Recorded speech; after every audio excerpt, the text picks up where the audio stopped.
Muy buenas noches, bienvenidos ahora sí a nuestra clase de Deep Learning. Esta es básicamente nuestra primera clase de la segunda semana, al ser la clase número 4 y básicamente la mitad de todas nuestras clases durante este módulo. Hasta el momento hemos hecho una revisión completa, exhaustiva de lo que es una red neuronal, de lo que es un perceptrón, cómo funciona, cuáles son las características, cuáles son sus componentes, cuál es, perdón, cuál es su representación matemática, cómo se lo puede codificar, con framework, sin framework. Hemos introducido también lo que es un poco más este detalle con respecto a lo que vienen a ser otros frameworks u otras características y pues con eso hemos visto dos ejemplos. ¿Se acuerdan? El ejemplo orientado a lo que viene a ser una tarea de Machine Learning de regresión de predecir el siguiente valor. En ese caso que teníamos nuestro conjunto de datos súper chiquito, solamente valor de X con sus correspondientes valor de Y. Hemos podido identificar lo que viene a ser la variable dependiente, la variable independiente y poder calcular nuestros siguientes valores según eso, ¿verdad? Listo. Con eso hemos hecho otro ejercicio más complejo para entender un poco más cómo es la estructura de las redes neuronales artificiales, en este caso para hacer un ejercicio de clasificación de imágenes. ¿Qué nos permiten hacer esa clasificación de imágenes? Pues básicamente es el ejercicio del MNIST, ¿verdad? El tema de recoger, reconocer imágenes MNIST. Listo, muy bien. Reconocer imágenes que básicamente son estas, que son dígitos, números escritos a mano. Y ya habíamos estudiado pues que una imagen básicamente va a ser la representación en píxeles. Y el hecho de que esta imagen sea en blanco y negro también nos está dando por este lado lo que viene a ser la representación de tonos más oscuros, tonos más claros y lo que vendría a ser en este caso de la determinación de los patrones que en este caso identifican un número 3, ¿verdad? Esto ha pasado por una capa de redes neuronales tipo flatten, o sea, básicamente de tener una imagen en una matriz, pues convertirla en una especie de vector para que esto pueda ser el input o el ingreso a las siguientes capas, como habíamos determinado, y que la última capa de nuestra red neuronal es la que tenía que 10 neuronas, la capa de salida, porque en este caso esta es más precisa. 10 neuronas en esa capa de salida. No me deja agrandar. Ahí. En este caso tiene 10 neuronas en esa capa de salida. Ahí sí se ve bien. Porque nosotros tenemos básicamente 10 clases, ¿se acuerdan? Y cada uno de estos valores que ingresa como input, que es justo la animación que estamos viendo por acá, ingresa esa capa flatten. Entonces, hemos visto también resaltar que entrenar una red neuronal significa modificar los pesos para encontrar el mejor ajuste con el cual está aprendiendo a hacer el tema de reconocimiento con las imágenes, ¿verdad? Entonces, véanlo por ahí un ratito, lo que tenemos en pantalla, justamente con el detalle de lo que vendría a ser la representación y el traspaso de redes neuronales, y lo que vendrían a ser las diferentes capas en realidad. En este ejemplo estamos viendo que tenemos una capa de entrada que va a recibir el input. Ahí está la capa. Tenemos la capa de salida, que es básicamente la que va a tener las 10 neuronas y las dos capas ocultas que está activando. Entonces decíamos, a medida que recibimos esta imagen, que básicamente son píxeles, con ciertos valores que están como donde veíamos aquí. De esos valores que en este punto están como activados o no activados, como ustedes lo pueden ver por ahí.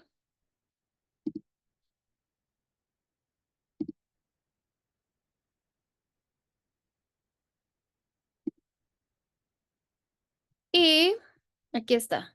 ¿Y por qué será que estos valores están solo entre 0 y 255? ¿Alguien alguna idea?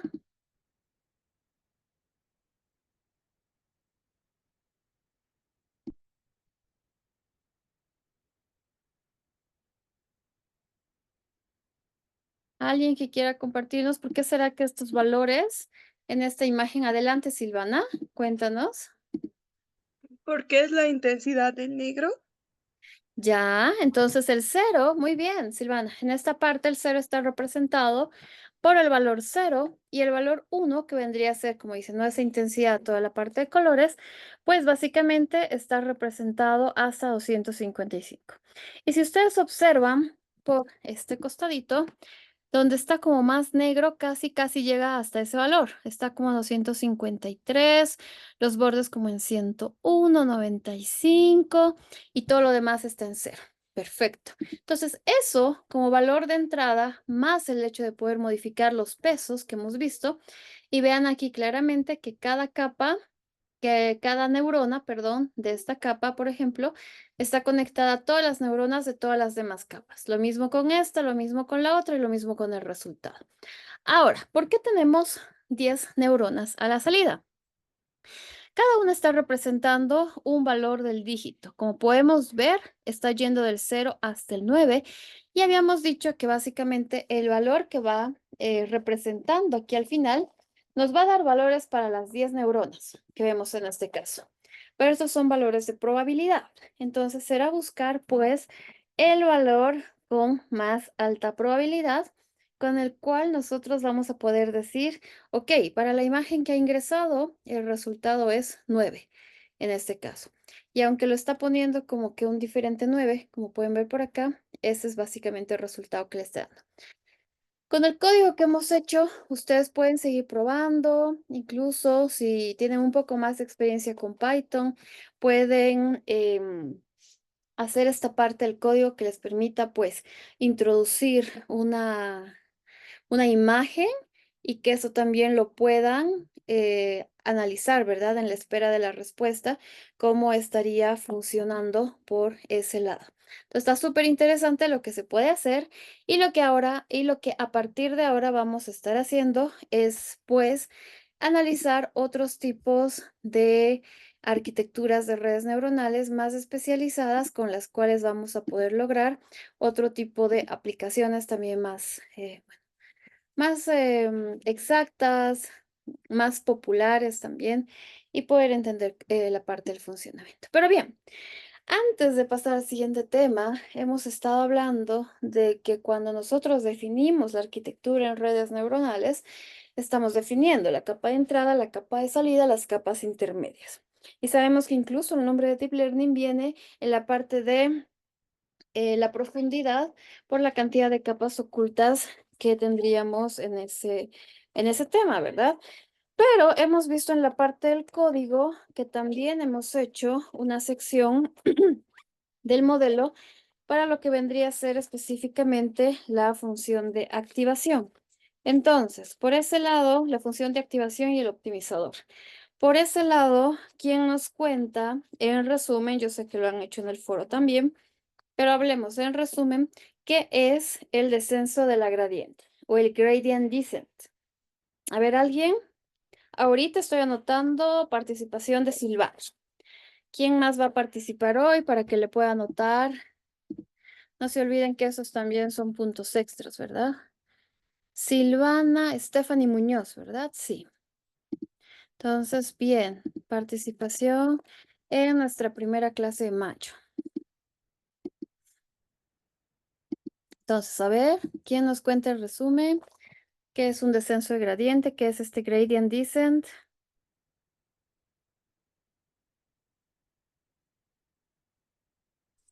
Es Al- una, buenas noches, ingeniera. Es una técnica para entrenar redes neuronales. Ok, ¿qué significa la técnica? ¿Qué relación tendría con este gráfico? Alguien igual puede escribir en el chat, puede levantar su manito, abrir su micrófono, adelante. Eh, Buenas noches. ¿Qué tal? Hola. Sí, bueno, eso representaría, ¿no? La pendiente, ¿no? Que sería el punto, ¿no? La inclinación que tiene, ¿no? La idea es encontrar, ¿no? La pendiente que sea igual a cero, ¿no? Para hallar el mínimo. Ya. ¿Y por qué es importante que esa pendiente sea cero para hallar el mínimo? A ver, ¿quién más completa la idea?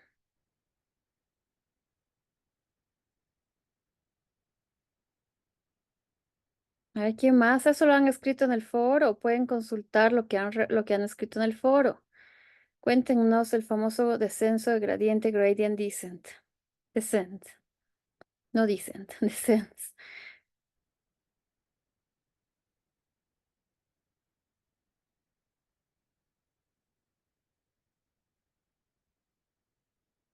A ver, ¿quién más? Ya una semana más o menos estamos hablando de esto. Bueno, revisen sus coparticipaciones en el foro. Voy a ir habilitando. Creo que alguien estaba reportando, ¿verdad? Que todavía hay, creo, un foro. Eso lo voy a revisar en el receso para que podamos tener como que todo organizado también por ese lado. Revisen, por favor. Todos esos temas son importantes para que ustedes también puedan entender cómo funcionan estas redes neuronales y todo eso. Muy bien. Lo que vamos a hacer a continuación es una pequeña actividad donde vamos a dar un punto de participación en clase también. Yo creo que, bueno, a lo mejor ustedes conocen esta herramienta del Kahoot. La voy a compartir ahorita en pantalla. Miren que está cargando el pin. No me gusta el sonido. Bien. Entonces, por ejemplo, acá pueden expandir pueden expandir, pueden escanear el código QR, por favor, o también ingresar por este enlace. Son 5, a ver, déjenme ver. Son 5 preguntas sobre nuestro tema de Deep Learning. Entonces, por favor, son preguntas con opciones. Entonces, por favor, ingresen a ese enlace o ingresen a esta página, kahoot.it. Aquí está el pin del juego. Pueden escanear también si gustan. Vamos a hacer una pequeña trivia, unas pequeñas preguntas y vamos a darle un punto al ganador. Aprovechando que estamos a mitad de nuestro módulo, pues está interesante poder hacer un pequeño repaso también de los conceptos interesantes. Para aquellos que no han jugado esto antes, básicamente les va a aparecer la pregunta en esta pantalla donde yo estoy compartiendo. Y si ustedes están desde su celular o desde otra computadora, a ustedes les va a aparecer los colores de la opción de respuesta. Yo rápidamente voy a leer la pregunta y las respuestas. Entonces, ustedes deben seleccionar la respuesta correcta.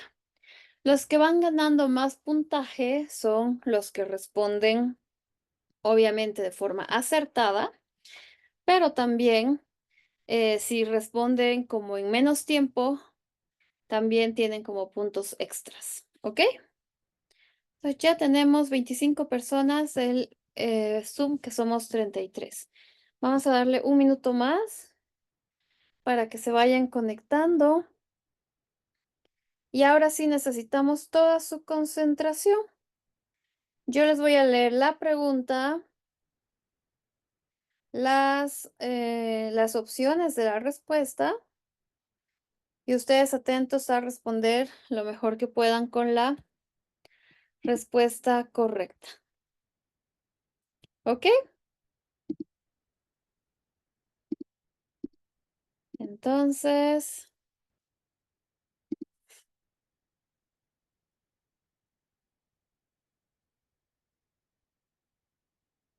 ya estamos. A ver, faltan unos 2.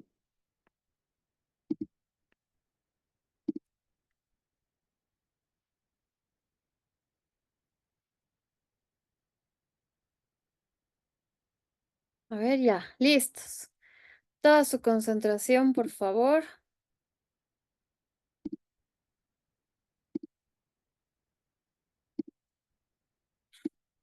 A ver, 29 estábamos más, creo. Ya, somos los que somos. Aquí están todos. Dylan, ¿qué se hizo? Ah, soy yo cuando lo hago así. Silvana, Cristian, Zaira, Camila, perfecto. ¿Listos? Empezamos. Muy bien. Introducción a Deep Learning. 3, 2, 1. Viene la pregunta. ¿Cuál es el propósito de la función de activación en una red neuronal? Ajustar los pesos de la red, introducir no linealidades, regularizar el modelo. ¿Cuál es el propósito de la función de activación en una red neuronal? Tenemos 7 respuestas, 2 segundos, listo. La respuesta correcta está orientada a la función de activación, introducción de las no linealidades. Y hemos dicho que ese es un factor súper importante dentro de las redes neuronales artificiales, porque eso también es lo que le está dando como más capacidades también de resultados y expansión, a diferencia de lo que vendrían a ser los modelos tradicionales de Machine Learning. Sí, ajustar los pesos de la red es importante, pero en realidad hemos dicho que eso está más orientado, más ligado a lo que vendría a ser pues todo el proceso de entrenamiento, que obviamente incluye la arquitectura, las capas, funciones de activación, optimizadores, etcétera. Entonces, la mejor respuesta en este ejemplo, introducir no linealidades. 5 han respondido bien, muy bien. Veamos el tablero. Silvana, súper. Siguiente pregunta. ¿Qué es el overfitting en el contexto del aprendizaje profundo? Overfitting. Rojo, un modelo que generaliza bien a nuevos datos. Azul, un modelo que se ajusta demasiado a los datos de entrenamiento. Mostaza, una técnica para aumentar el tamaño del conjunto de los datos. ¿Qué es el overfitting? Vayan haciendo sus respuestas.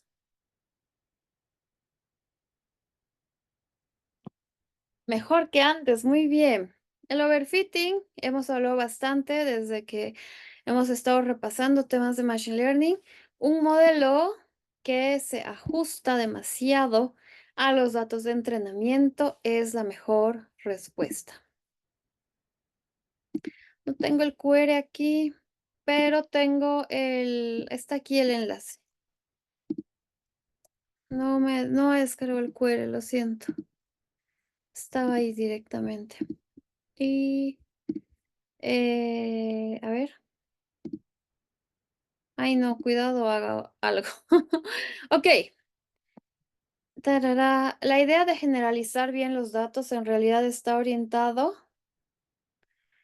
a, claro, que eso es la parte del proceso de aprendizaje, ¿verdad? Pero el overfitting, como habíamos conversado, es la idea de que incluso pueda llegar a memorizar. Les había dado un ejemplo, si se acuerdan, como si es que yo estuviera dándoles preguntas para un examen de cálculo y que al día siguiente les pregunto sobre las mismas preguntas, pero luego mejor les pregunto otras. ¿Se acuerdan? La idea del overfitting. Muy bien, vamos a ver cómo está el tablero. Dylan sube una posición y está en primer lugar. Vamos a la pregunta número 3. Todavía quedan 3 preguntas. Ánimo, pueden estar todavía en estos top 5. Siguiente. Pregunta. ¿Cuáles son las principales ventajas del Deep Learning?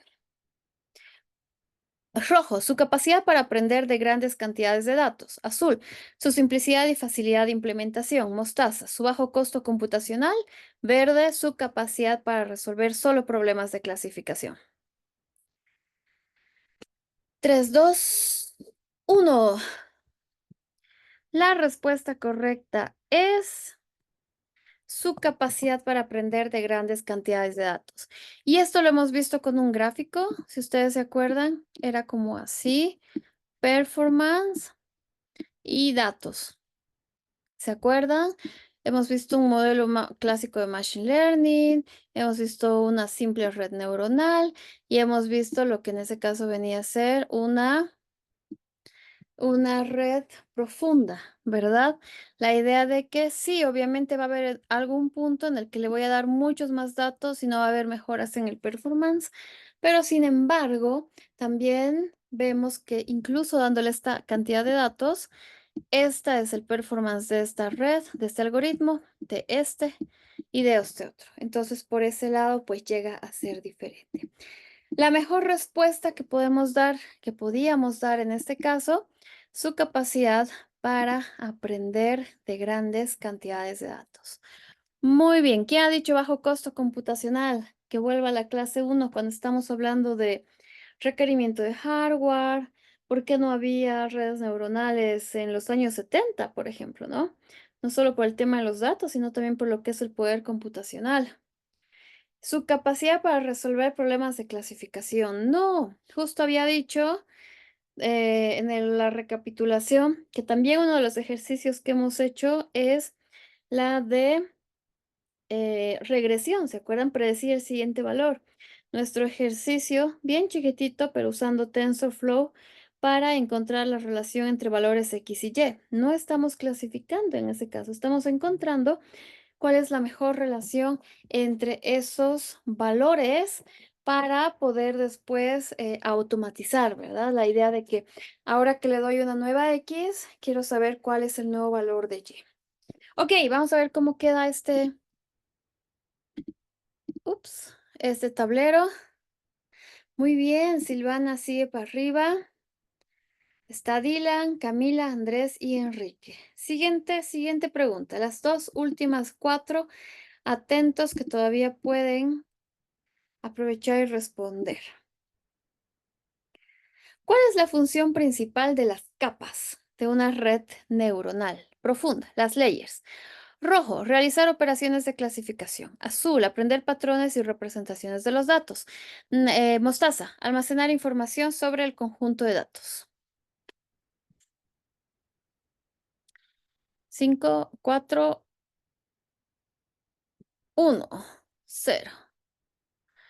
La mejor respuesta será que las capas profundas, las capas de una red profunda, ayudarán a aprender lo que son patrones y la representación de los datos. Mejor ejemplo, clasificación de imágenes que entiende la relación, el contexto cuando está más cercano a 255, que significa que es negro y que ahí está la información, o mejor dicho, y ahí está el detalle del dígito, a diferencia de cuando es cero. Y justamente lo que veíamos aquí gráficamente.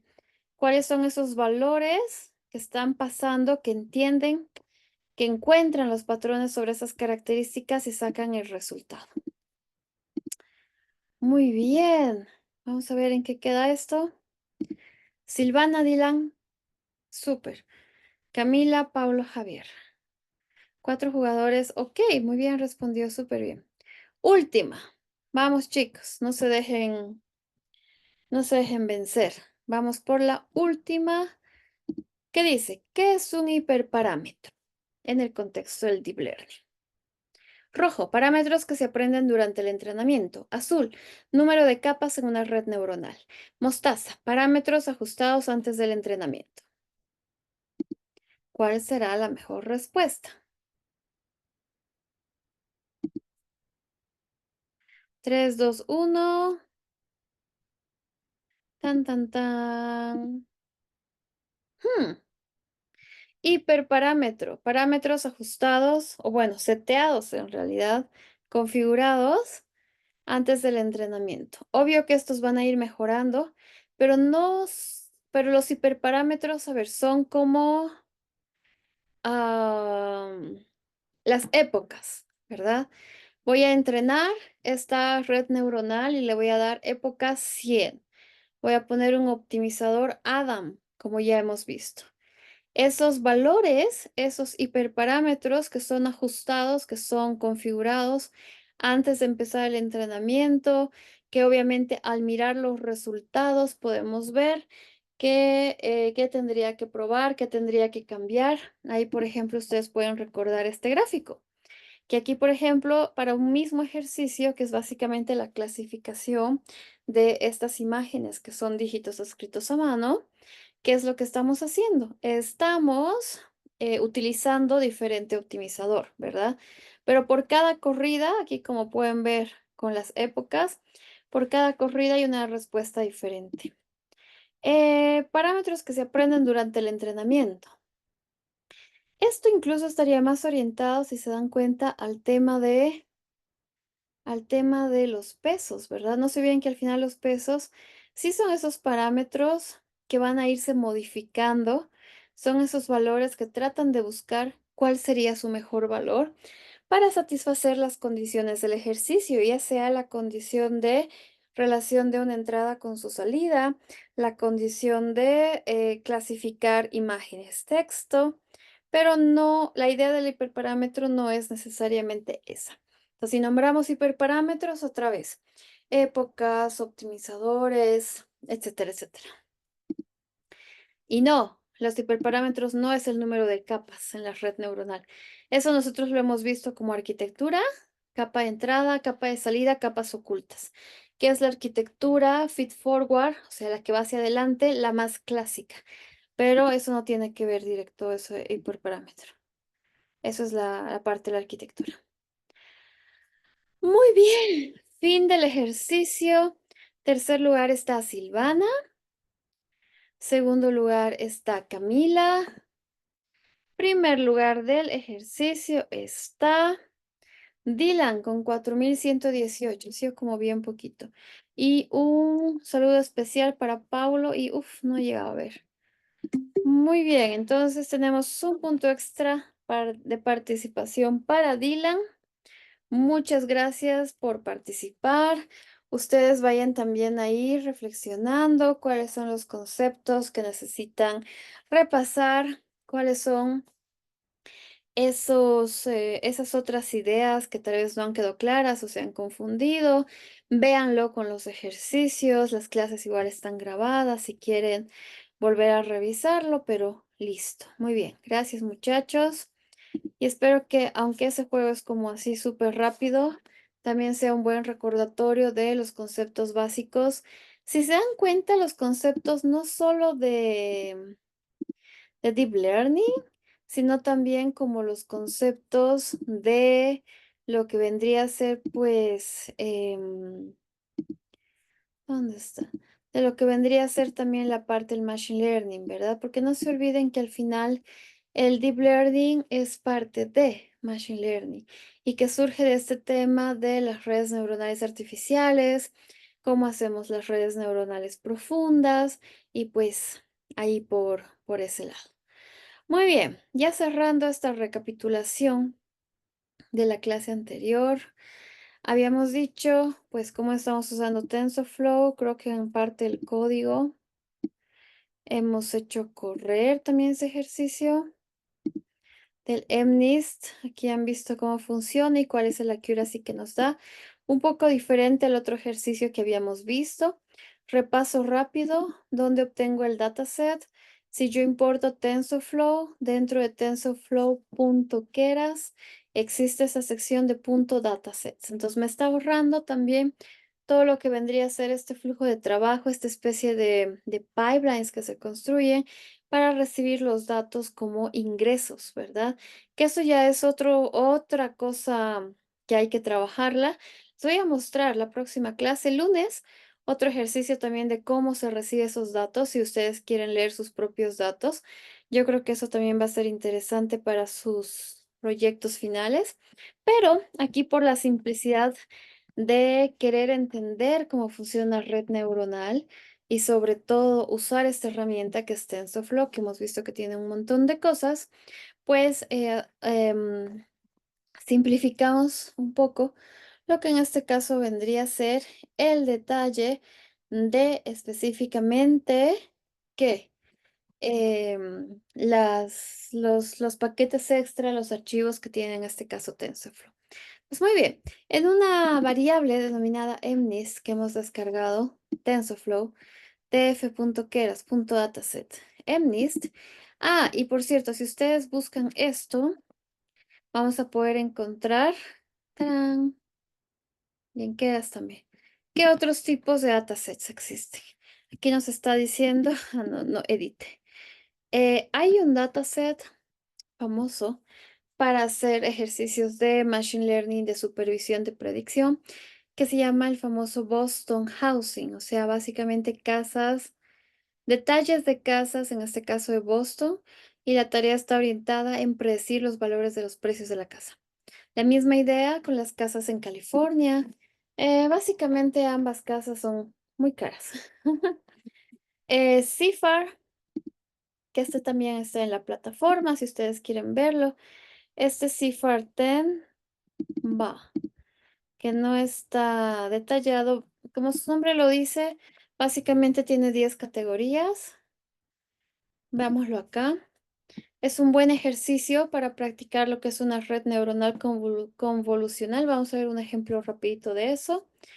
Pero yo quiero mostrarles qué es el CIFAR. El CIFAR básicamente tiene 10 clases para clasificar imágenes, que es avión, carro, pájaro, gato. O sea, son como igual clases muy diferentes entre ellas. Y qué raro que no me muestra CIFAR, CIFAR, CIFAR. Aquí estás. Aquí debería estar con imágenes. A ver. Aquí hay más datasets. Aquí está CIFAR, clasificación con 10 imágenes. Aquí está las 10 categorías que les decía, avión, carro, y nadie tiene imágenes. Qué triste. O sea, pero ya las imágenes uno puede cargarlas desde acá, que eras .dataset.cifar10 load data. Pues también vamos a ver el otro caso. Aquí está también el MNIST. Les decía, vamos a ver el otro caso de cargar de otra forma los datos, ¿ok? Ah, si está el CIFAR 10, está el CIFAR 100, que es la misma idea, relacionada al Fashion MNIST, clasificación de imágenes de ropa en este caso. Lo vamos a ver también para explorar lo que es una red neuronal convolucional. Si quieren estar más enfocados a ver cómo es el tema de los textos, de lenguaje natural, está estos reviews de esta página IMDb, el MNIST que lo hemos visto y otro parecido. Entonces aquí está también para obtener y vamos a cargar todo este conjunto de datos que en realidad hace relación a un dataset de reviews, revisión de películas en este caso. Entonces estas también son fuentes interesantes donde ustedes pueden encontrar ese tipo de conjuntos de datos, ya sea para practicar, ya sea para aprender un poco de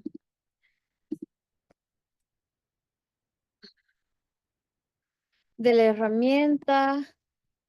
Súper recomendado que ustedes puedan pues practicar y explorar. Estos son los datasets más básicos con los que se empieza aquí en la India, en Europa, porque son como los ejemplos básicos, simples de conjuntos de datos que no necesariamente vas a estar haciendo como todo, como toda la limpieza, toda la reducción, sino que ya puedes enfocarte en lo que es la red neuronal misma, pues y hacer esa parte de los ejercicios. Entonces aquí está básicamente lo mismo y ya. Bien, entonces de eso hemos hablado también, de de nuestra famosa división, ¿se acuerdan? De X como todo el conjunto de datos y Y como lo que vendría a ser la etiqueta, que representa cada una de estas imágenes. De ahí hemos dividido lo que vendría a ser los datos de entrenamiento y los datos de prueba. Los datos de entrenamiento obviamente será entrenamiento con su etiqueta y lo mismo para lo que vendría a ser el testing en ese caso. Después hay un poquito de normalización, como habíamos dicho, y trabajar el modelo.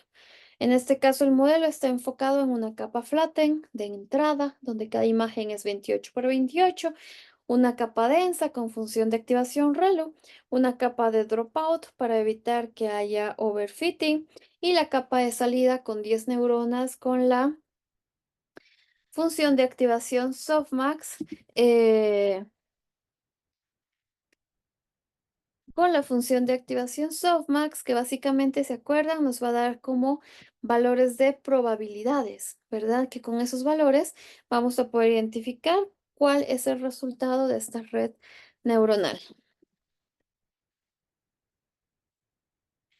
Bien, con eso habíamos hecho otra vez con otras configuraciones, optimizador. En este caso, las métricas de evaluación son diferentes a las que habíamos hecho en la otra parte, la de regresión, y pues ya probar. Perfecto. Como pequeño recordatorio, habíamos cerrado la clase del lunes hablando de lo que son las aplicaciones. Espero igual, si no han podido ver, que puedan ver este documental. Está súper interesante con respecto a este tema. Y pues ahí, ¿qué cosas más vienen? Aplicaciones orientadas a la medicina, en este caso lo que viene a ser visión por computadora y pues básicamente reconocimiento, en este caso de imágenes de lo que son las tomografías, ¿verdad? El tema COVID. Los carros autónomos no pueden faltar, detección, visión por computadora, sensores, la toma de decisiones con toda esta información. Pero habíamos dicho también es interesante para cada una de esas aplicaciones pensar realmente este nivel de tecnología, qué puede hacer, qué no puede hacer, qué es lo que pasa, ¿verdad? Entonces ustedes también cuestionense cada vez que pregunten algo a su chat GPT, ¿qué puede hacer? ¿Qué no puede hacer? A un asistente de voz, Alexa, a un otro algoritmo que clasifica imágenes o que hace detección de rostros. También pregúntense por ese lado qué puede hacer, qué no puede hacer. Porque las aplicaciones con redes neuronales profundas son muchas, muchas que se han desarrollado y nos vamos a enfocar en estas áreas de lo que es el lenguaje natural, de lo que es la visión por computadora y también vamos a aprender qué tienen esas arquitecturas, por qué ahora funcionan bien. Y como les había adelantado la primera clase, pues también vamos a cerrar con ese tema de lo que es la inteligencia artificial generativa y pues por otro lado también que implica, ¿verdad? Ese tipo de redes neuronales artificiales. Ahora nos vamos a pasar a nuestro siguiente tema. Nuestro siguiente tema está denominado redes neuronales convolucionales, que básicamente nos va a ayudar a comprender por qué un modelo, por qué un algoritmo, una red neuronal artificial puede hacer reconocimiento de imágenes, detección de objetos, segmentación y cuál es la arquitectura que le va a habilitar para eso. Vamos a explorar un poco de la teoría que hay detrás de esto. Obviamente vamos a hacer una parte práctica. Ahí les decía lo que es el Fashion MNIST como un dataset. Em, Les voy a mostrar. Ah, sí, quiero ver. Bueno, vamos a ver si nos alcanza el tiempo también para poder revisar un poco de los avances con ustedes mismos, los avances del proyecto final, porque ahora sí estamos a mitad del módulo. Si no, eso lo vamos a hacer mañana con más calma para tener también los breakout rooms y que ustedes puedan, que pueda ver yo cómo están avanzando esas tareas. Pero ya, esa es una de las arquitecturas que vamos a ver.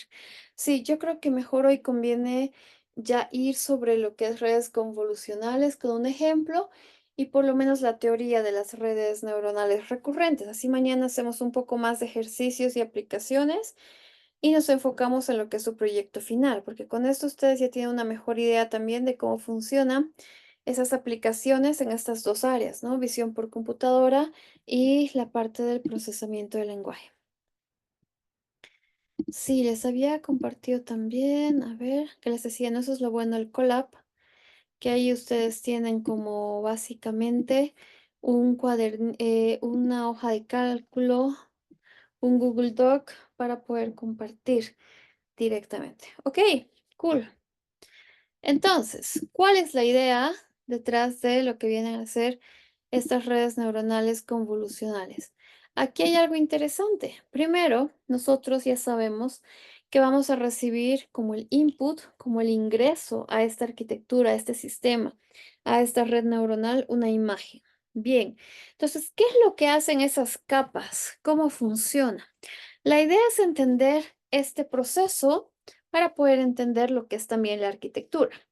Como ustedes podrán ver, en este proceso, básicamente, estamos yendo por lo que vendría a ser la detección de las características o bien conocidos features, la detección, el estudio de lo que son estos features o características, pero a diferentes niveles. Entonces, en un nivel, estamos hablando de un nivel bajo.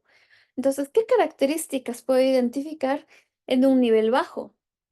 Podría identificar curvas, podría identificar ciertos bordes, podría identificar ciertas líneas que más adelante podría entender que van a unirse para formar algo.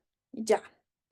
El siguiente nivel es un nivel un poco más medio. Entonces, ustedes podrán ver, como está en la imagen, que básicamente estas líneas o estas curvas se han unido, o más bien, incluso, ¿no? Colaboran entre sí en este punto. ¿Para qué?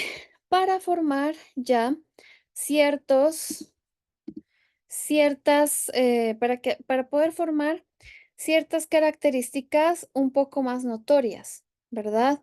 Como en este caso vendría a ser que ustedes pueden identificar algo dentro de esas imágenes. Podemos identificar ojos, tal vez. Podríamos identificar una que otra nariz. Básicamente tratar de unir esas líneas rectas, curvas, y aquí podemos identificar esas características como a un nivel medio. Entonces, por ahí está. Creo que esta es una nariz, este debe ser un ojo.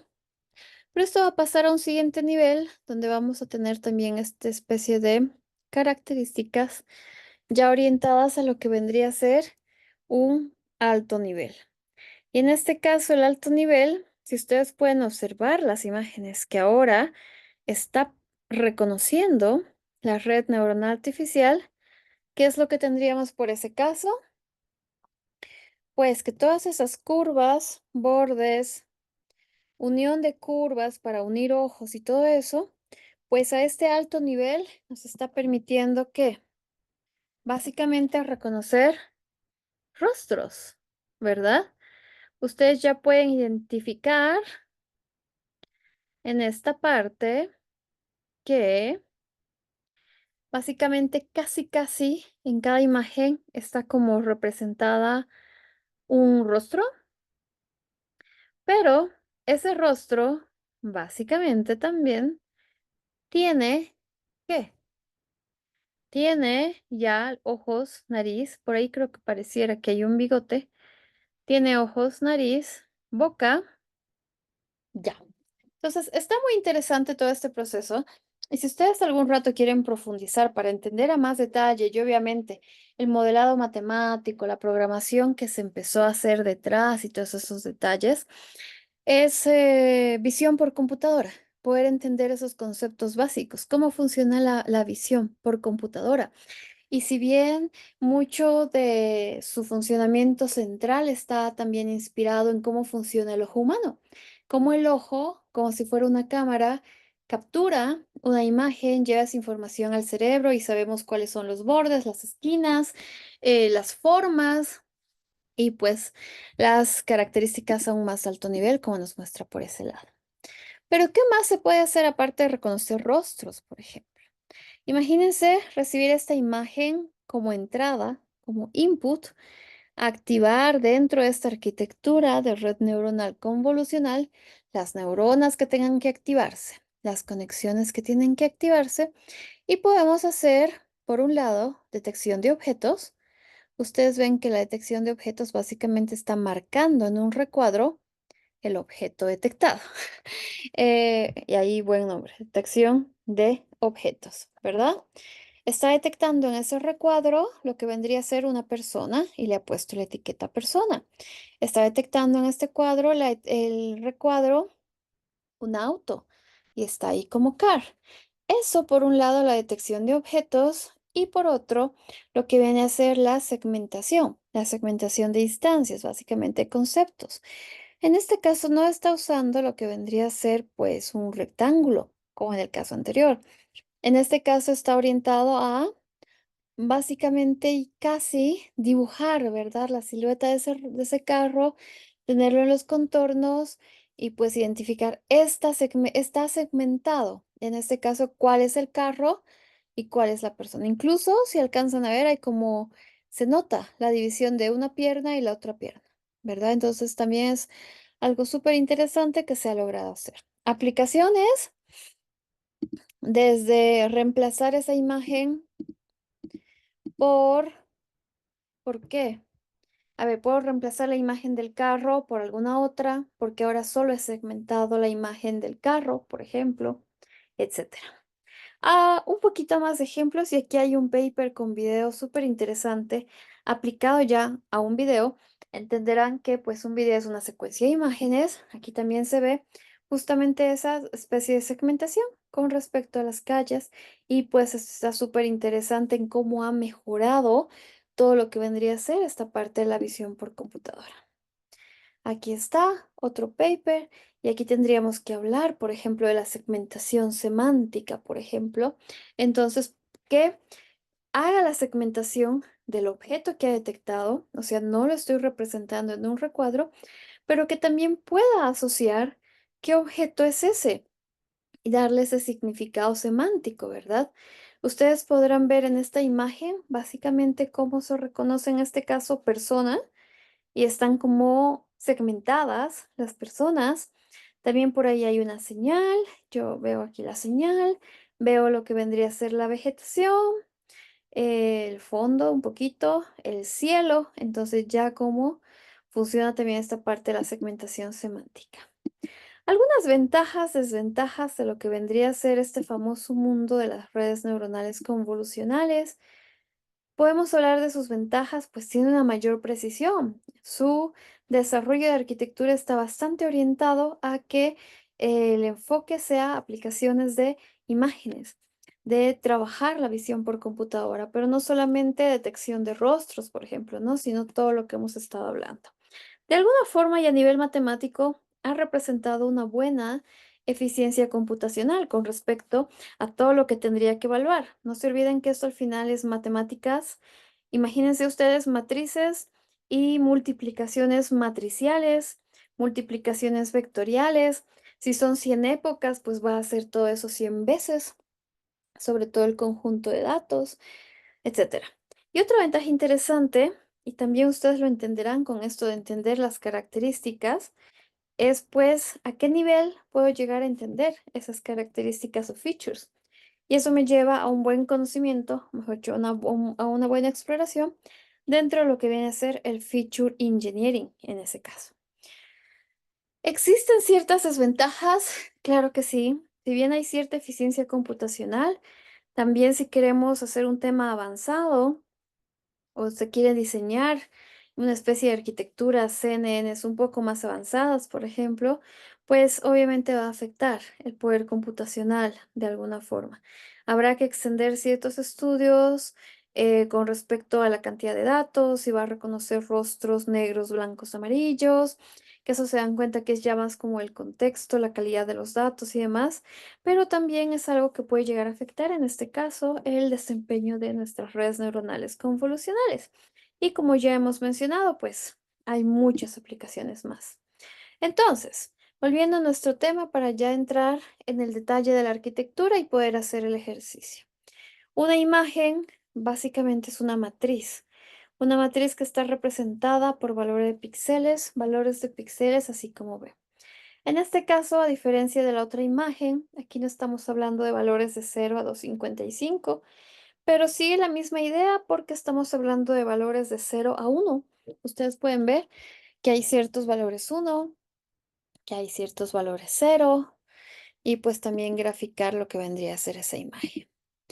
Ya entendiendo finalmente cómo funciona todo esto, desde el punto de vista de los inputs, qué son las imágenes y pues qué se puede hacer y básicamente cuál es la inspiración en la parte de la visión por computadora, pues vamos a hablar de la arquitectura.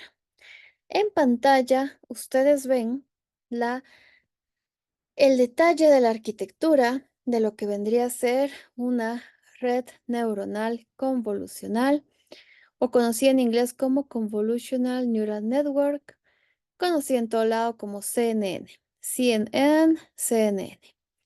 Que si ustedes ven los extremos, por ejemplo, vámonos por este lado. Si ustedes ven Ya lo voy a hacer bonito.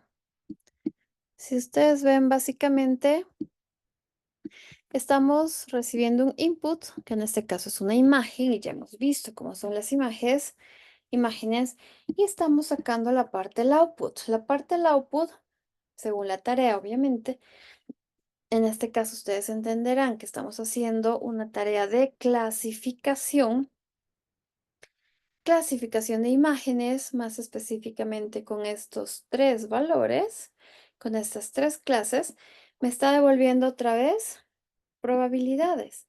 Me está diciendo, para las 3 clases con las que yo quiero trabajar, que yo quiero sacar de resultado, tengo la clase caballo, la clase cebra y la clase perro. Entonces puedo ver específicamente para este ejemplo, con la imagen brindada, y ojo que esta es una imagen a colores, como ustedes pueden ver. Puedo ver que me dice, para el caballo es 0,2 o 20% de probabilidad de que es un caballo, horse. Un 0,7, un 70% de probabilidad de que sí es una cebra. Y 0,1, pues básicamente un 1% de probabilidad de que es un perro. Ok, hasta ahí ya hemos visto en los otros ejemplos. Pero ahora vamos a ver de qué se trata esta famosa CNN. Primero, entender las partes. Estamos hablando de toda una primera parte, no diría preprocesamiento, pero diría así preclasificación, lo que vendría a ser la extracción de características. Y se acuerdan que en un momento, cuando hemos hablado sobre la diferencia, Machine Learning versus Deep Learning, habíamos visto esa imagen del Machine Learning donde básicamente estamos haciendo como una especie de extracción, ¿verdad? A una tablita. ¿Cuáles son las características? ¿Cuáles son esos valores importantes que nosotros estamos teniendo sobre esta imagen, sobre este objeto que queremos clasificar para decir el siguiente valor? ¿Y qué? Y pues sobre eso ya generar esta tablita con datos bien estructurados para lo que vendría a ser ya el modelo de Machine Learning. Pero en esa misma imagen y comparación hablábamos de el Deep Learning, básicamente el poder tener ese trabajo de Feature Extraction de lo que vendría a ser la extracción de características, pues ya también con la red neuronal, con un tipo de red neuronal en especial que tendríamos para ese lado. ¿Ok? Entonces está súper interesante ahí la idea de lo que vendría a ser por este lado, cómo funciona ahora específicamente esta extracción de características y tal. Perfecto. Entonces, para la extracción de características, nosotros vamos a enfocarnos en la parte de los mapas que nos van a encontrar esas características. Esas de las que hablábamos al iniciar este tema. Y obviamente después de entender estas características y qué características son importantes para diferenciar un caballo de una cebra, de un perro, que si se dan cuenta, estos 3 tipos de animales, los 3 tienen 4 patas. Los 3 tienen cierta característica, ¿verdad? Entonces, pues, ¿qué otras características ahí los encontramos con respecto a las imágenes para diferenciar en estos 3 tipos? Y obviamente en esta última parte, lo que vendría a ser la clasificación, lo que mencionábamos con respecto a la probabilidad. Súper.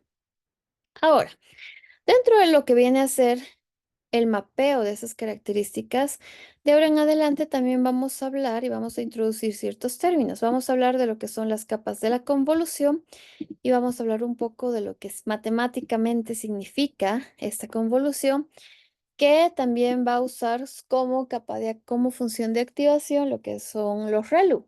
Ustedes ya han visto cuáles son los ReLU. Pero vamos a ver cómo es parte de este proceso. Tengo una capa de convolución que va a tener función de activación ReLU y luego va a pasar por un proceso de pooling. El pooling puede ser con valores máximos, valores average, lo vamos a ver con un ejemplito numérico. Y luego esto puede volver a pasar a una capa de convolución con ReLU para luego volver a pasar el pooling y luego otra vez a una capa de convolución con ReLU para volver a pasar el pooling y llegar finalmente a ese tipo de contenido con el cual vamos a tener ya una capa aplanada, o en este caso, flatten layer, que si recuerdan el ejercicio del MNIST que habíamos revisado hace ratito, pues básicamente esto vendría técnicamente a ser como esa capa de entrada, ¿verdad? La capa de entrada a las capas ocultas y directamente a la capa de salida.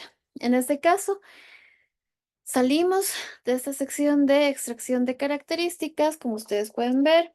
Llegamos a la capa flatten, que ya la conocíamos, y pues nos estamos yendo a esta sección de capas totalmente conectadas y poder sacar un resultado. Las totalmente conectadas ya las conocíamos. Las capas que tienen cierta cantidad de neuronas, y ahorita me he acordado que no les he pasado el documento, lo voy a buscar. El documento que dice, ¿verdad? ¿Qué recomendaciones? ¿Cuántas neuronas es conveniente tener en cada capa? Porque eso también va a dar paso a lo que vendría a ser el tema del dropout, por ejemplo. Y ya, entonces aquí vemos, son capas lineales de la que tengo a la siguiente y así. Y van a estar todas conectadas.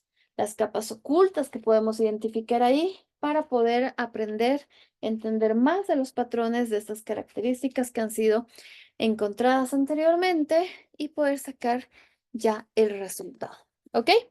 Entonces, si necesitan guardar una imagen mental de cómo funcionan esta arquitectura, es una arquitectura de redes neuronales.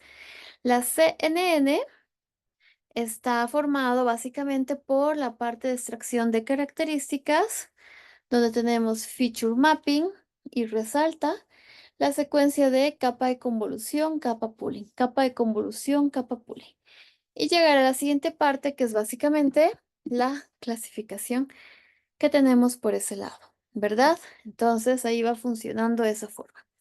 Pero sí quiero que presten mucha atención en lo que ustedes pueden ver que es parte de este proceso, digamos, de una especie de transformación de lo que implica esta secuencia de capas de convolución. Pueden ver aquí, convolución más ReLU.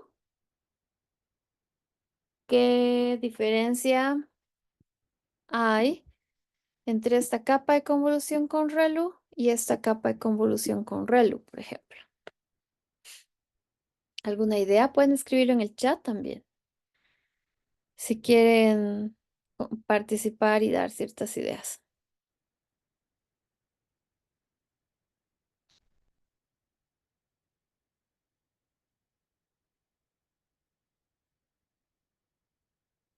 A ver.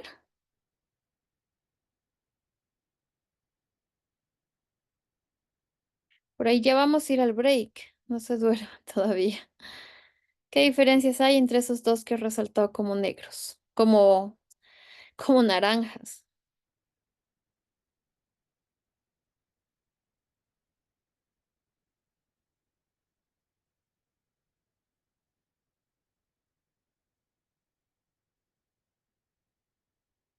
A ver, ¿quién nos dice? Ya para ir alistándonos para el break, para el descanso.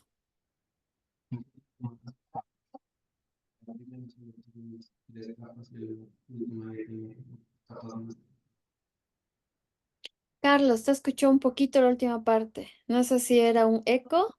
Hola, ahora Ahora sí, sí. ahora sí te Ya. escuchamos claro. En la primera vemos que solo tenemos como unas tres capas y la última es como que hace una segmentación, la del medio, para Ujú. obtener más capas. Ok, a ver qué más dicen.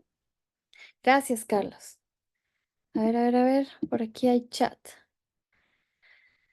Natán, una apreciación, claro, Natán dice la cantidad de capas. Esa creo que es una apreciación. Ay, perdón. Esa creo que es una apreciación bastante directa, desde la idea misma de que, a ver, aquí apareciera que tengo como esas tres capas, ¿verdad? Y por este lado tengo como las 1, 2, 3, 4, 5, 6, 7, 8 capas. Entonces ya esta diferencia de capas que existe por ese lado. Ok. Silvana, En la capa de la izquierda es más amplia y menos capas. Y la otra es un mayor número y es más pequeña. El tamaño de estas capas, no están manteniendo ese tamaño de las capas. Como pueden verlo ahí. A ver. Natalia también escribe por acá.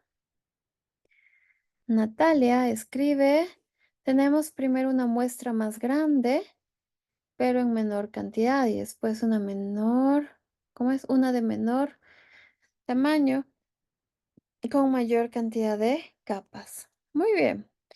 Como ustedes mismos lo están viendo, han visto, han podido un poquito como prestar más atención para razonar, ver qué está pasando en esta secuencia de información, es justamente lo que estamos viendo por este lado, ¿verdad? Desde el mismo punto de vista que, que pues la cantidad de capas y el mismo tamaño de capas que vendría a ser en este punto en especial. Así que por ese lado sale súper interesante. Pero ¿qué más?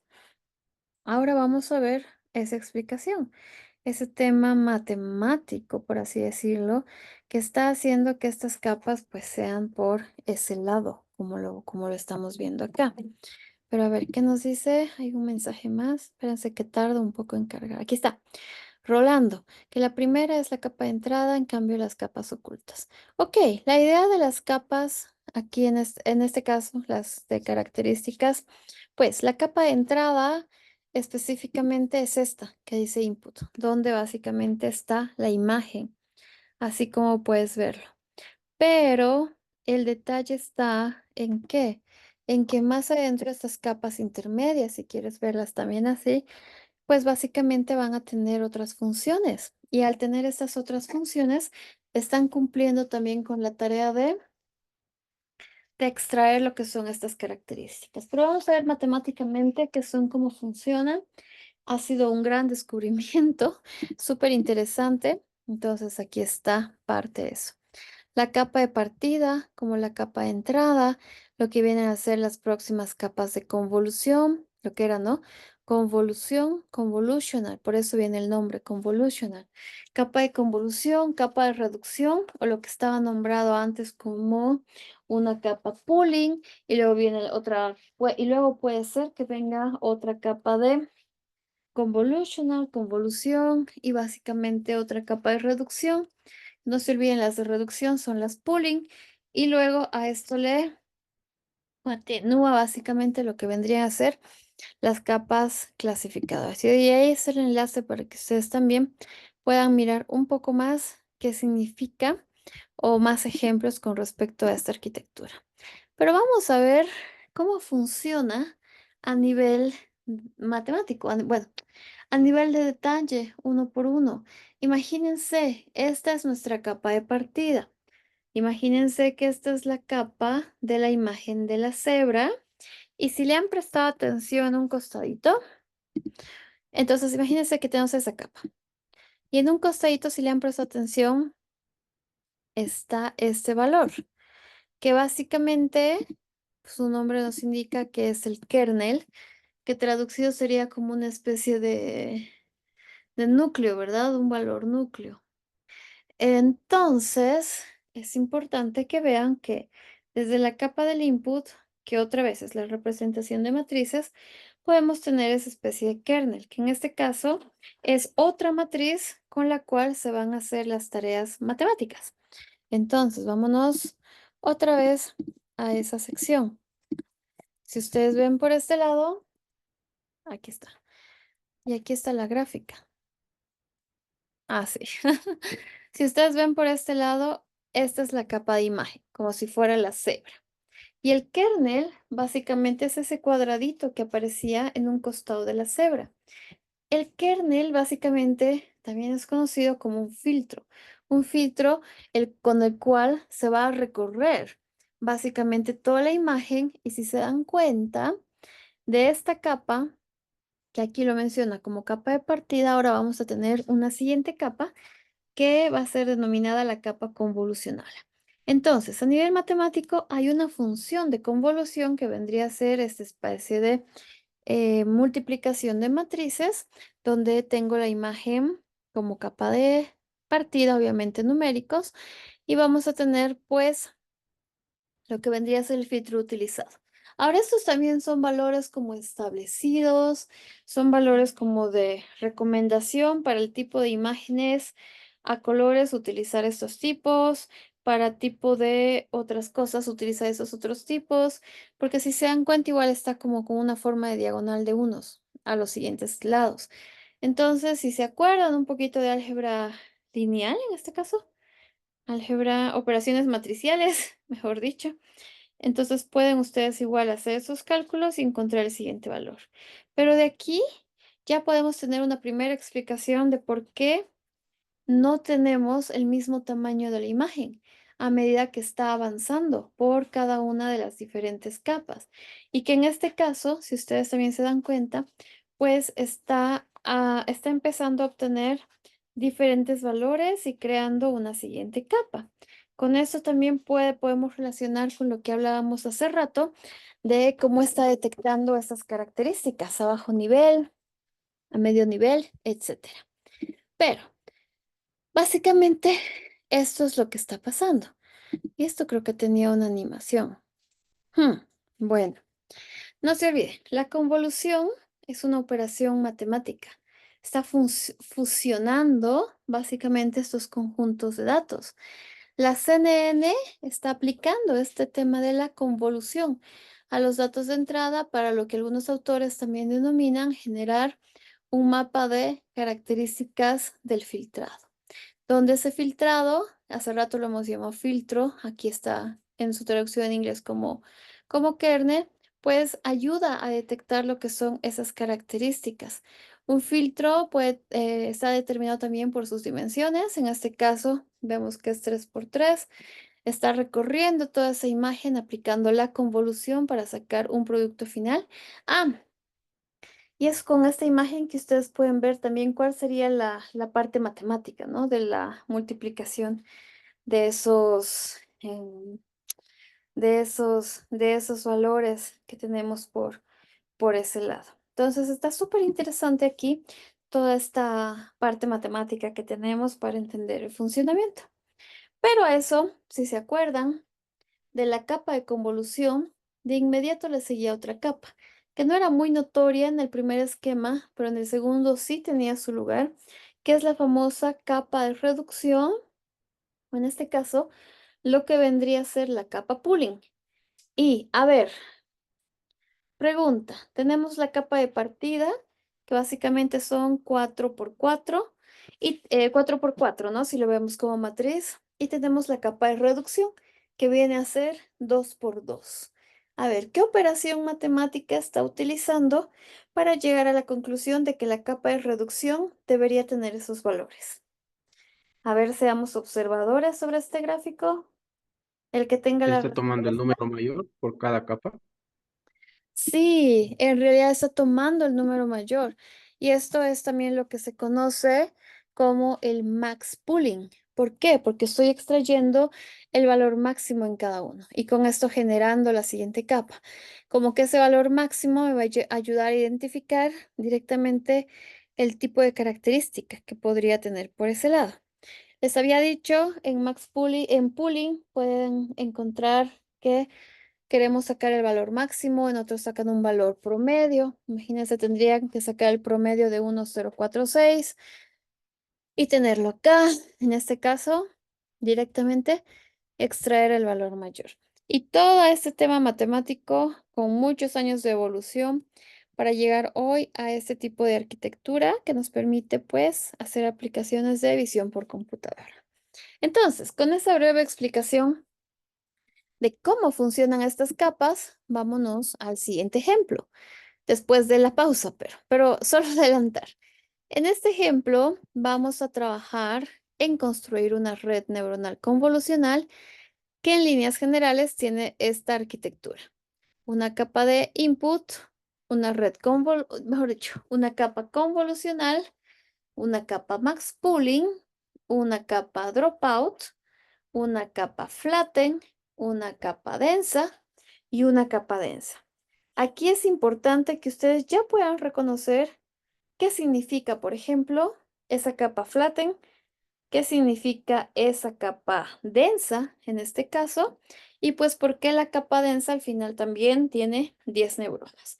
Y esto les va a ayudar también en cómo ustedes pueden presentar su trabajo final, ¿verdad? De que, a ver, al final hemos decidido hacer una clasificación de esto y la arquitectura que hemos usado es este tipo de arquitectura y ese es el esquema.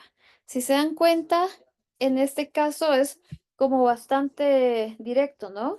Red convolucional, max pooling, y ya no está haciendo más extracción de características, sino se está yendo a la parte de clasificación.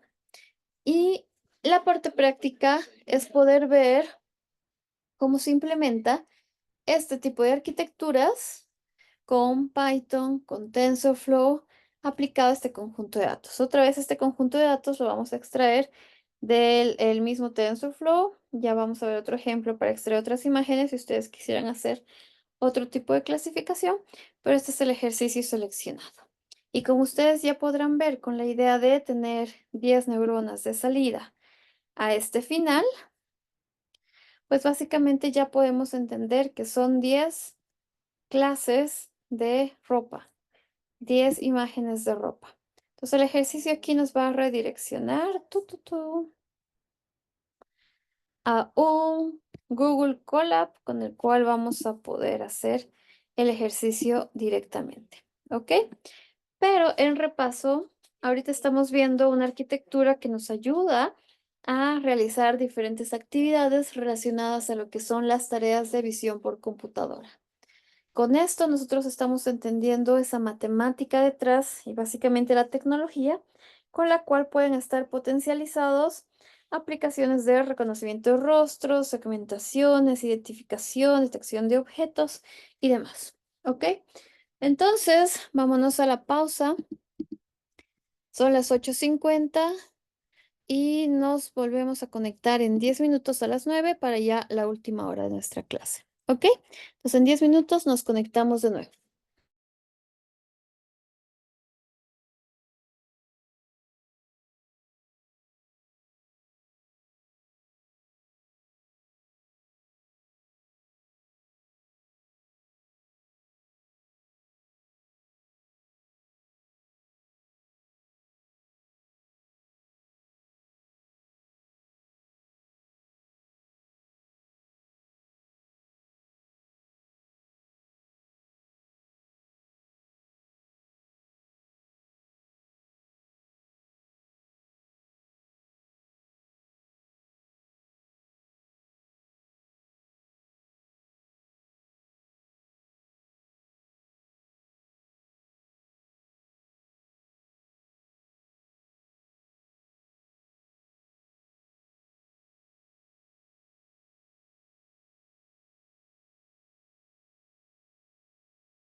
Retomamos nuestro ejercicio, como les había adelantado.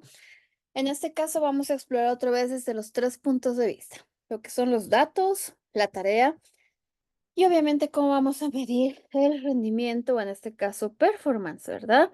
De qué también está funcionando este modelo, pues sobre todo qué también está haciendo esta tarea en específico. Entonces, los datos. ¿Cuáles son los datos? En este caso, vamos a tener un conjunto de datos que son imágenes, pero en este caso, imágenes de ropa. Ya había adelantado, son 10 clases de ropa, como pueden ver por este lado. En la capa de salida, 10 clases de ropa que incluyen una polera, perdón, una camisa, una falda, una, una camiseta, una chompa, digamos, y pues son esos tipos de ropa. Enseguida vamos a ver cuántas imágenes tenemos, cuántas son destinadas para la etapa de entrenamiento, cuántas son destinadas para la parte del testing. Bien, siguiente. ¿Cuál es la tarea? Al estar dentro de lo que es la parte del Machine Learning supervisado, pues las tareas fundamentales van a ser o clasificar o generar valores de predicción de regresión. Listo. En este caso, la tarea para este ejercicio va a ser clasificar entre estos 10 tipos de ropas. Por último, el rendimiento, el performance, ¿cómo lo vamos a medir? Desde el punto de vista de qué también está clasificando este modelo, ¿verdad? Si le estoy dando, después de haber sido entrenando, le estoy dando imágenes de blusas o de faldas. Le doy 10 imágenes de faldas. Quiero ver cuántas de estas 10 me las ha clasificado bien. Con eso voy a poder entender mejor su rendimiento. ¿Ok? Entonces, vámonos al ejercicio, que en la diapositiva justamente en esta sección van a encontrar. Entonces vamos a ir rápidamente. ¿Dónde está? Por esta parte de... Ah, este es otro, este es el CIFAR. Ah, ya sé dónde estaba el enlace de las imágenes. Ok, este es otro ejemplo. Vámonos rápidamente acá. Voy a tratar de explicarles los dos para que ustedes puedan tener la idea de la parte de lo que significa construir una red neuronal convolucional. Y vamos a ir cerrando este tema y hablando un poquito de lo que son las redes neuronales recurrentes, porque eso también ya viene a ser parte del siguiente foro que tengo que revisar en el tema de las fechas. Y una vez que esto esté revisado, ahora que suba la grabación y todo, les voy a compartir por el chat, por el grupo en WhatsApp que tenemos, de que ya está actualizada la información, ¿ok? No se preocupen, que puede ser un tema de la plataforma también, que creo que algunos no estaban con acceso. Espero que esto hayan podido solucionar, pero yo voy a ampliar los días, no se preocupen por eso. Ahora, vámonos a nuestro primer ejemplo. Aquí también está el blog. Tarara, y esas son las imágenes. Aquí están las clases: pantalón, polera, camiseta, zapato, vestido, bolso. Súper. Voy a ampliar un poquito para que podamos verlo. Muy bien. Datos, tarea, performance, ya los hemos definido, sabemos qué son. Empecemos por la primera parte. ¿Cuáles son los ajustes que nosotros tenemos que trabajarlo por este lado? Vamos a importar TensorFlow, en este caso, que va a ser nuestro framework para construir las redes neuronales artificiales. Tenemos NumPy, que hemos dicho, Numeric Python, para hacer nuestras operaciones a niveles de vectores y demás. Matplotlib, PyPlot, que básicamente nos va a permitir que hacer la parte de los gráficos. Espérense que voy a reiniciar el kernel.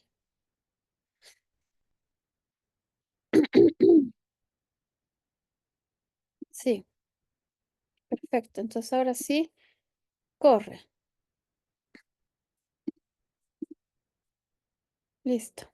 Esto va a correr y va a importar todo. Tarara, Scikit-learn, que es otra biblioteca, es otra herramienta característica para poder encontrar lo que son valores de métricas, o sea, apoyarnos en lo que sería el tema de medir el rendimiento de un modelo.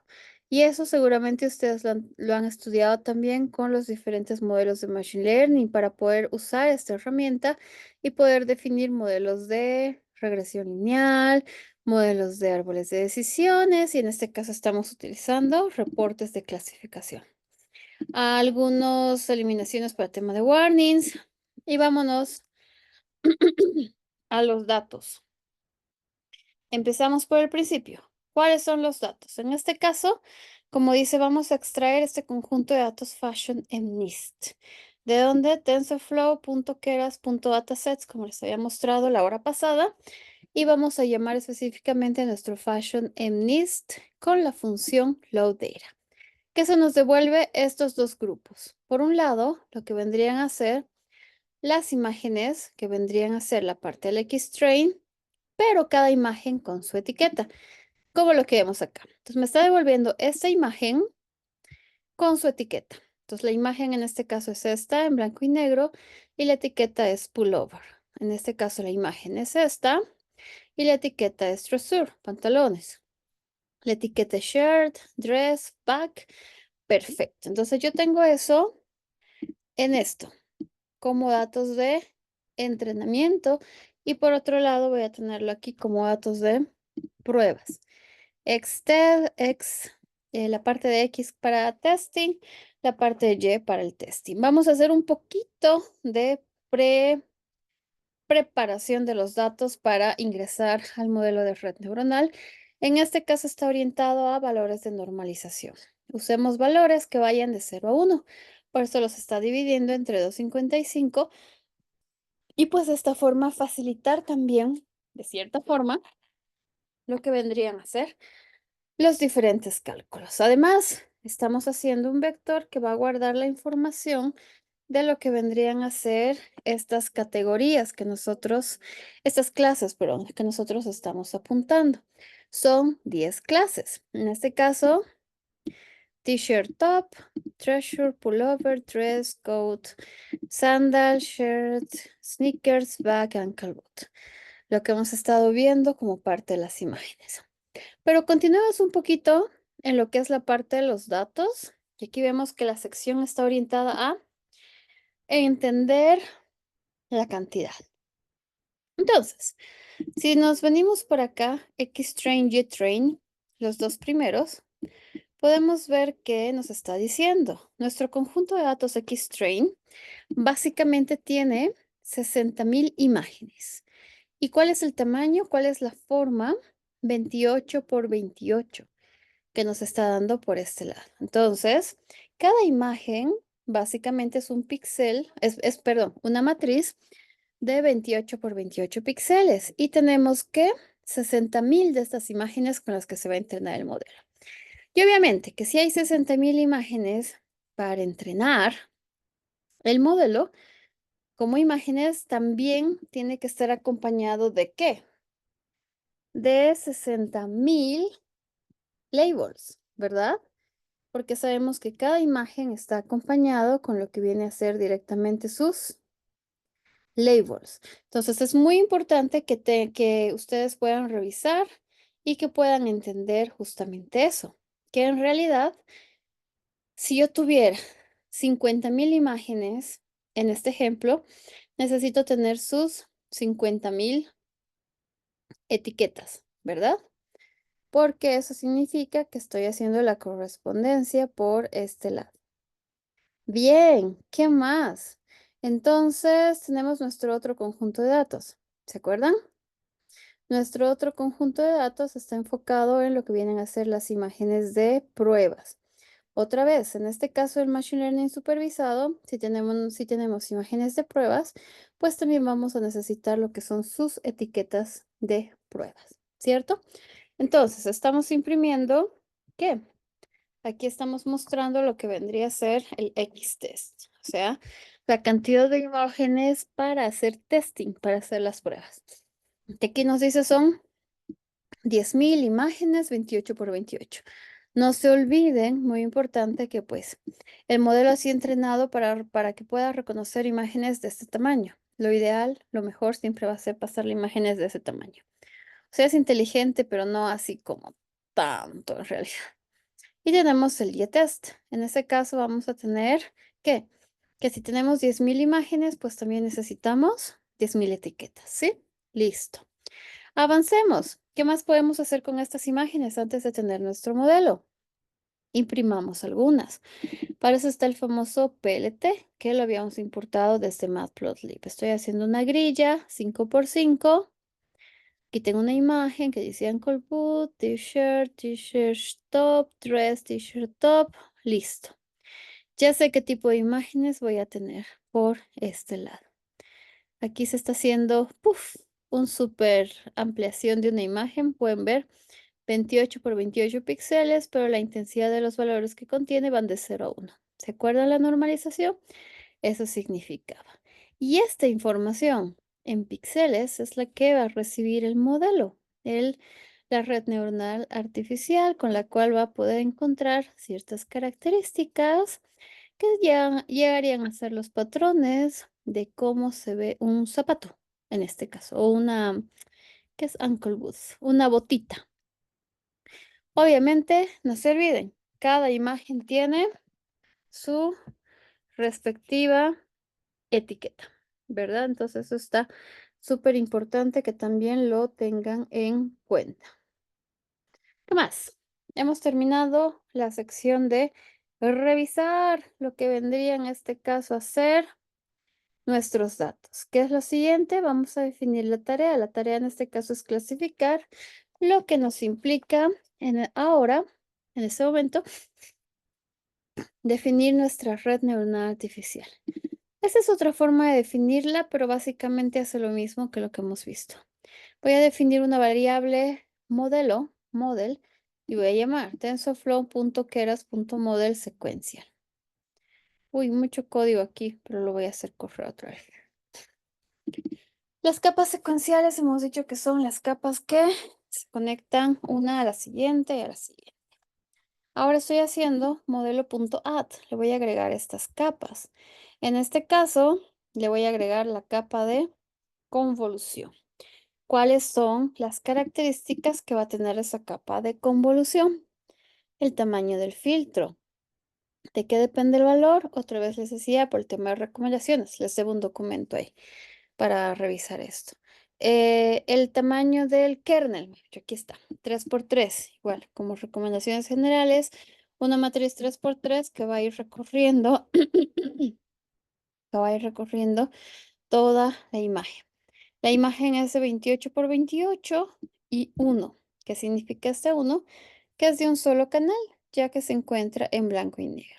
Con estas líneas de código que básicamente son setear, configurar esta información que son relevantes para una capa de convolución. Bueno, igual ciertos valores puede tomarlos por defecto, pero aquí ustedes tienen esa oportunidad de poder especificar ciertos pasos relevantes con los cuales va a avanzar el modelo.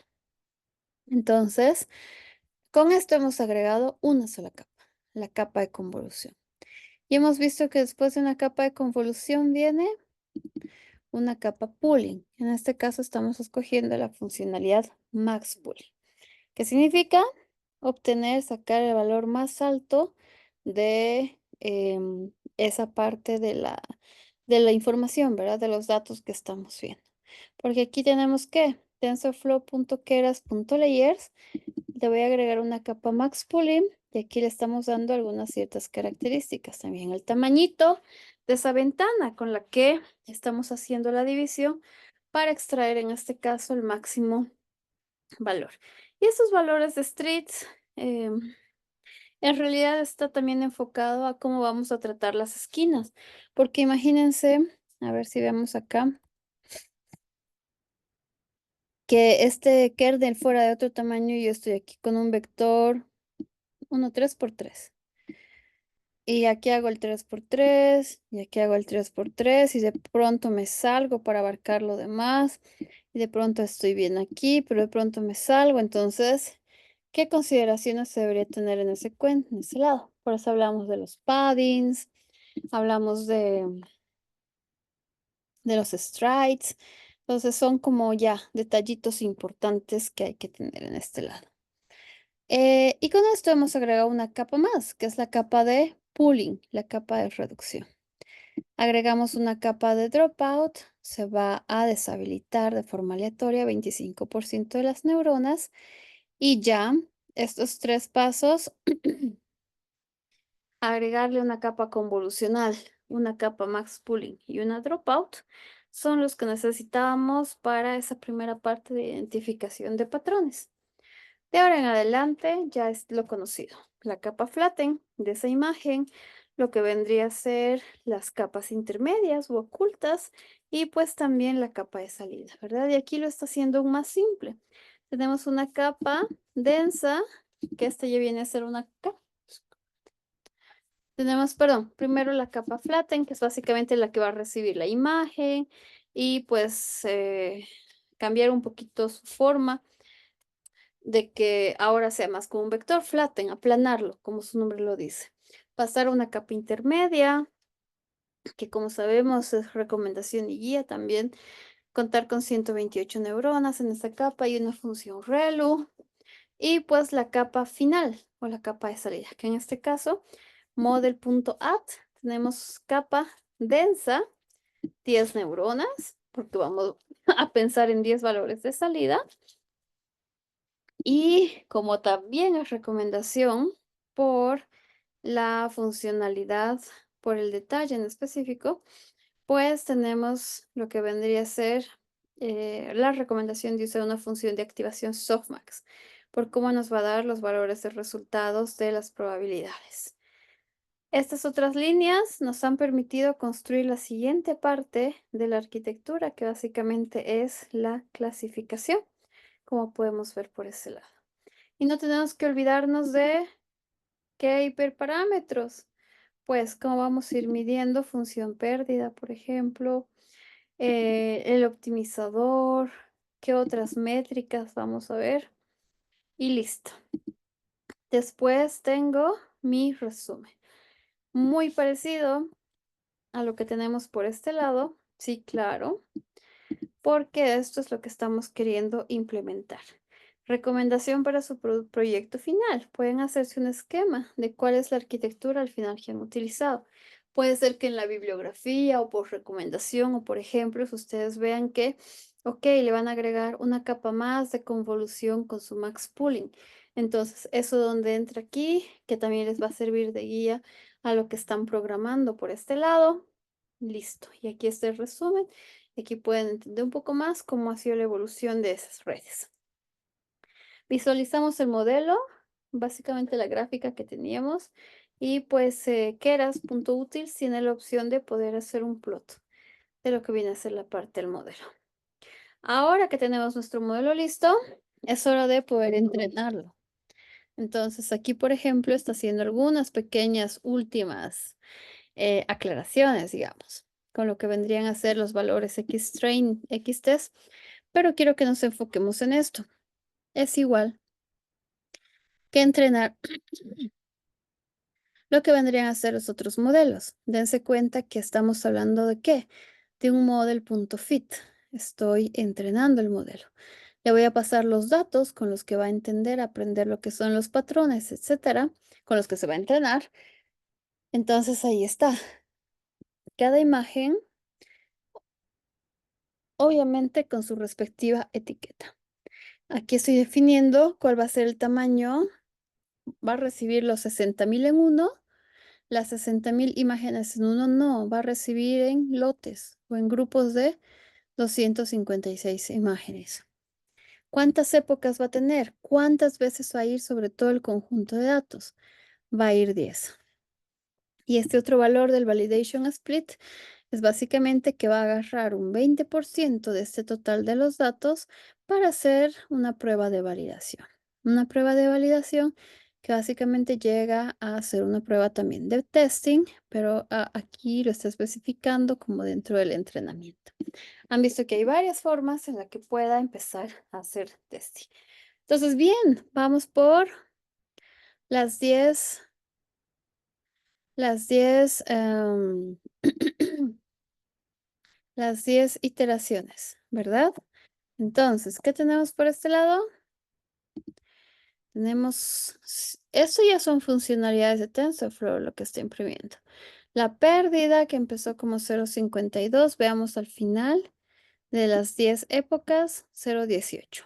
Ok, el accuracy, la exactitud con la que está entrenando y con la que está sacando respuestas. Por un lado es 81, la primera vez, cómo está organizándose, y por otro lado es 93. Entonces, esto me diría que tengo un 93% de acierto en la clasificación de imágenes. Pero no se olviden que estamos como que evaluando con los mismos datos con los que ha sido entrenado. Entonces, sí nos da una buena referencia de cómo estaría avanzando estos resultados, pero no se olviden ese pequeño detalle, que para eso tenemos la parte de validación. Entonces, validación, fíjense que empieza con 87, pero acompaña en las 10 épocas, pero aún así termina con un valor de 91%. Como nos dice, del conjunto de datos de las 60.000 imágenes, vamos a agarrar 48.000 para entrenar, pero vamos a usar 12.000 para ponerle como datos nuevos, aprovechando que se está entrenando, y que me des un resultado al final de cada época, diciéndome, a ver, con estos datos nuevos, ¿qué porcentaje tienes? Finalmente, vamos a evaluar model.predict clases. Por ejemplo, puedo sacar valores como este classification report, también es scikit-learn. Puedo sacar valores sobre lo que sería el conjunto de datos, ¿se acuerdan? El conjunto de datos de testing, que básicamente llegarían a ser datos nunca vistos por el modelo, ni en el entrenamiento ni en esa evaluación inicial. Y aquí me está sacando valores súper importantes que ustedes también han debido estudiar en lo que es la parte de los modelos de Machine Learning. Cómo vamos evaluando lo que en este caso son las clasificaciones y tenemos valores como valor de precisión, recall, F1 score, support. Entonces aquí ustedes pueden ver, si buscan conmigo, a ver, con el F1 score que básicamente te ocupa, te anima a analizar esos valores importantes de los falsos positivos, falsos negativos, verdaderos positivos, negativos. Podemos hacer un pequeño repaso la próxima clase. Pero si ustedes observan así como yo veo acá un valor bien chiquito, el 74, que básicamente me dice que clasifica muy bien como que todos, pero que esta la camiseta medio que medio. Podemos seguir revisando. Miren este ejemplo en especial. El valor de predicción hacia un bolso, pero aquí vemos un zapato. El valor de predicción hacia una sandalia. Y aquí en realidad, este actual significa real, es un botín. Y así ustedes pueden ir viendo cómo ha ido evolucionando, pero qué tipo de respuestas me está dando. Y cómo ahora tiene sentido que este modelo ha llegado a 91% de accuracy que tiene por ese lado. Listo. He corrido un poco para completar y ustedes vean cómo es esta es la implementación de esta arquitectura. Vamos a repasar algunos conceptos claves la próxima clase, que es mañana, y vamos a estudiar también ya lo que es el otro modelo de redes neuronales recurrentes. Sobre esto vamos a hacer un poco de actividad en clase y pues ya nuestra última clase el lunes, y no se olviden que el proyecto final para el martes hemos dicho, ¿no? Entonces, eso sería todo por hoy. Voy a subir la grabación y revisar qué es lo que pasa con el tema de los foros para darles más tiempo sin penalidad. Y mañana sí quiero ya reunirme con los grupos para ir avanzando. Hoy ya hemos cumplido la hora, entonces mañana ya tenemos tiempo para preguntas, para trabajar con los grupos en el proyecto final. Así que mañana empezamos la clase 7:30 en punto. Que tengan buena noche. Voy a subir y voy a subir la grabación a la plataforma.